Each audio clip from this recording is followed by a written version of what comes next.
Voy a topar en esta presentación algunos puntos de partida que me parecen importantes tenerlos en cuenta. Primero, entender que el mundo está compuesto por innumerables sistemas, y estos están estrechamente relacionados, y todos estos tienen múltiples interdependencias. Un ejemplo de esto son los ecosistemas y las ciudades. Y hoy, de una u otra manera, vivimos lo que vivimos justamente como resultado de estas independencias y una inadecuada relación con los ecosistemas. Y estas interacciones aumentan a medida en que el mundo se vuelve mucho más conectado y tiene mayor dinamismo. Por otro punto, también es importante entender que las ciudades a menudo se consideran sistemas abiertos y no son lineales. Y todo esto cae dentro de la lógica y dentro de los conceptos de los sistemas complejos. Las ciudades son en realidad sistemas complejos. Y por lo tanto, desde ese punto de vista y como una alternativa, que en realidad es una habilidad que tiene que ser desarrollada, el pensamiento sistémico es crítico para poder enfrentar la complejidad de las ciudades y sus relaciones internas, más la complejidad de las ciudades frente a otros sistemas externos y sus relaciones. Por otro lado, de una manera conceptual bastante dura, la resiliencia se reconoce como la propiedad de un sistema complejo. Entendemos las ciudades como sistemas complejos y hay que entender cómo podemos dotarle de capacidades adaptativas a esta ciudad para poder construir resiliencia. Y en realidad, la resiliencia se entiende como algo no visible, en realidad es una construcción teórica, una propiedad disposicional, más aún cuando muchas veces la resiliencia se pone a prueba, o especialmente cuando la resiliencia se pone a prueba después de un posible evento catastrófico. Y lo que hay que buscar es absorber estas perturbaciones y reorganizarse de tal manera en que se pueda retener esencialmente la misma función, la estructura y retroalimentación, es decir, tener la misma identidad. Esto lo dice Walker, que es un biólogo famoso, y esto es trasladable a las ciudades de igual manera. Otro punto importante a tener en cuenta es que la resiliencia de un sistema depende de qué tan bien funciona el sistema antes de la crisis. Por lo tanto, la construcción de resiliencia tiene que buscar dos cosas de manera particular. Trabajar sobre sistemas urbanos con una situación que puede y debe mejorarse en términos de proveer, por ejemplo, mejores condiciones de vida a las personas, etcétera.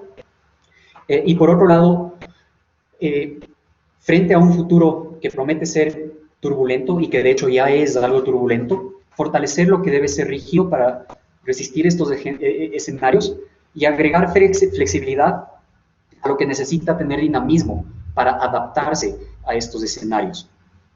Y esto incluye sistemas sociales, productivos, políticos, ambientales, de movilidad, etc. Y este es, el punto de partida sobre el que se asienta de manera particular la estrategia de resiliencia de la ciudad de Quito.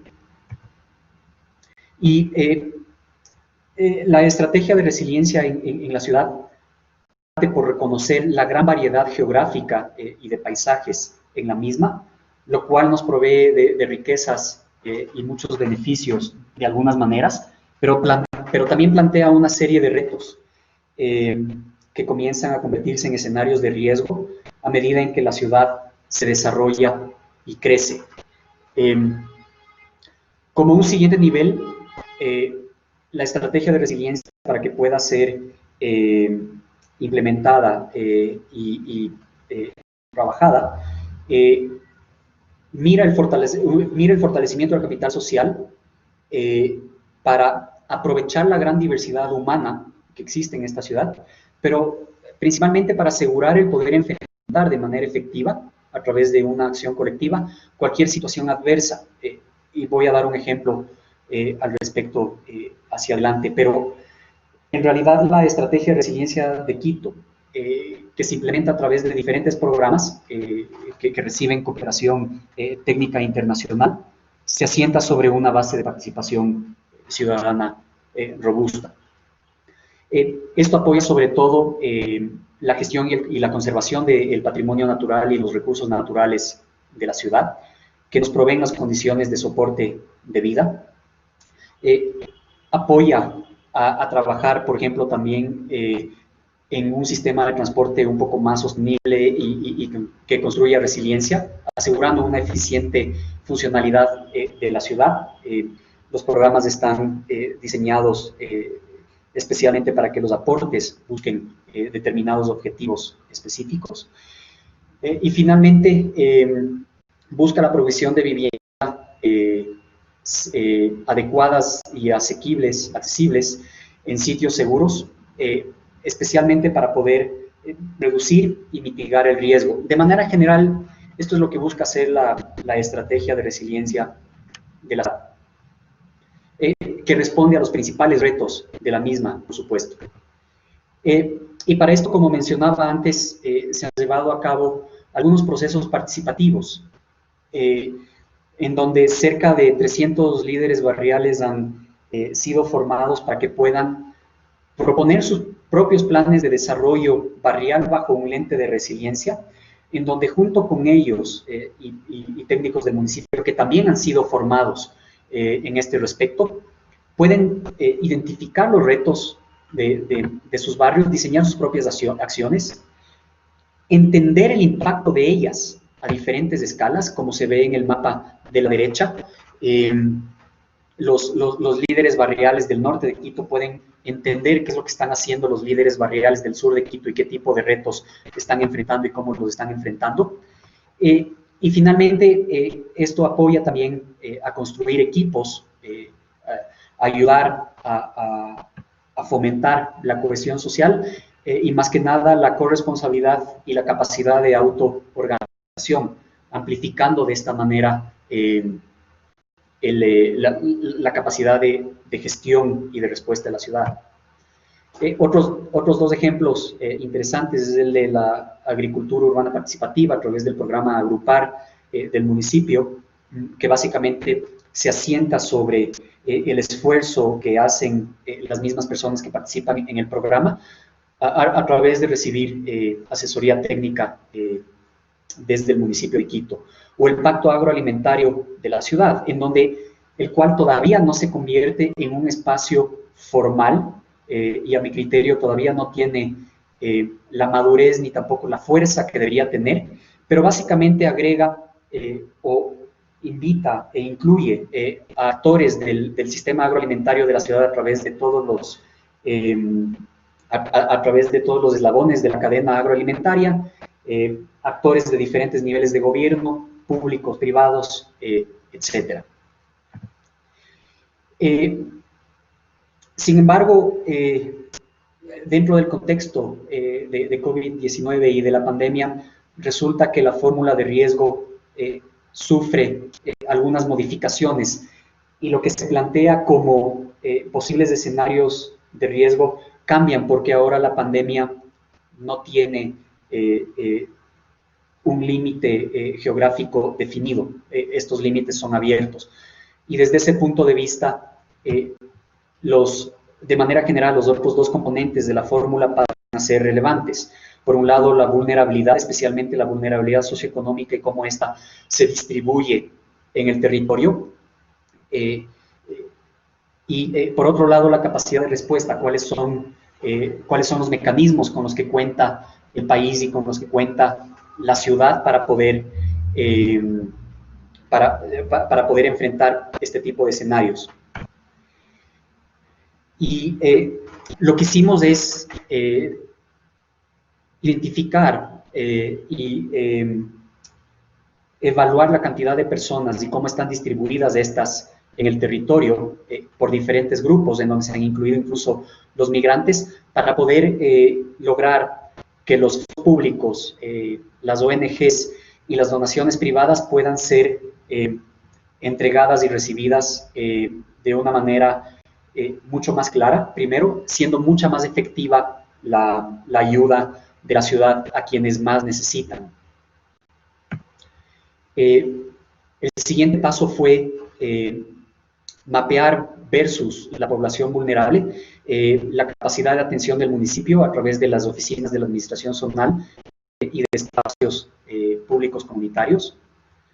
Lo mismo hicimos con la oferta alimentaria, en donde podemos ver no solamente que hay sitios donde hay una concentración de la oferta adecuada, pero también hay desiertos alimentarios, lo cual dificulta el acceso a los alimentos, y hay que tener en cuenta que esto es importante, sobre todo cuando se espera que la gente pueda quedarse en sus viviendas. Y el mismo ejercicio se hizo a través del análisis de la oferta de salud versus la localización de la población vulnerable, lo cual también es relevante. Pero tal vez uno de los puntos más importantes en todo esto, porque los diferentes datos de información que tenemos simplemente nos permiten llegar únicamente hasta cierto nivel de granularidad, es el apoyo de los líderes barriales, que es un proceso que venimos llevando desde hace algunos años en la ciudad, poniendo como ejemplo la formación de estos líderes para formular sus agendas de desarrollo barrial. Lo que vemos en este caso son mapas. Es un mapa que muestra una serie de puntos rojos en donde el municipio de Quito entiende que tiene que hacer un esfuerzo extra de diferente manera para poder llegar a estas personas, porque a través de estos líderes podemos saber mejor y de una manera más específica quién necesita más ayuda, porque nos ayudan a cuantificar de manera exacta la ayuda necesaria, nos ayudan a identificar otras necesidades especiales. A veces hay personas que no hablan español, o hay personas que tienen enfermedades que simplemente requieren una atención diferenciada. Pero también nos ayudan a organizar la asistencia brindada dentro del barrio o comunicar los esfuerzos provenientes desde las autoridades hacia adentro. Y a pesar de que todos estos son procesos largos y que de una u otra manera ayudan a la construcción de resiliencia de la ciudad, todavía vemos que hay mucho camino por recorrer. Se necesita una mejor articulación entre diferentes niveles de gobierno, porque no toda la ayuda llega únicamente a través del municipio de Quito, pero también a nivel horizontal, entre agencias municipales. Esto también es bastante evidente. Esto a veces entorpece un poco las cosas. Se necesita una mejor coordinación con diferentes actores, sobre todo desde el lado privado, y que son los que quieren apoyar en estas acciones. Y es importante entender que en el contexto en el que vivimos, donde el nivel de informalidad es alto, muchas veces las intervenciones y la ayuda prestada se tienen que ir ajustando a medida en que vamos caminando. Y un ejemplo es el mapa de los líderes barriales y la identificación de las personas que necesitan mayor ayuda. Pero también es importante entender que no todo barrio y no todo líder barrial está igualmente preparado para cooperar. Los procesos de gobernanza se construyen y se fortalecen a medida en que se va caminando y se los lleva de manera adecuada. Pero por otro lado, también entendemos que es posible llegar y asegurar que nadie se quede atrás.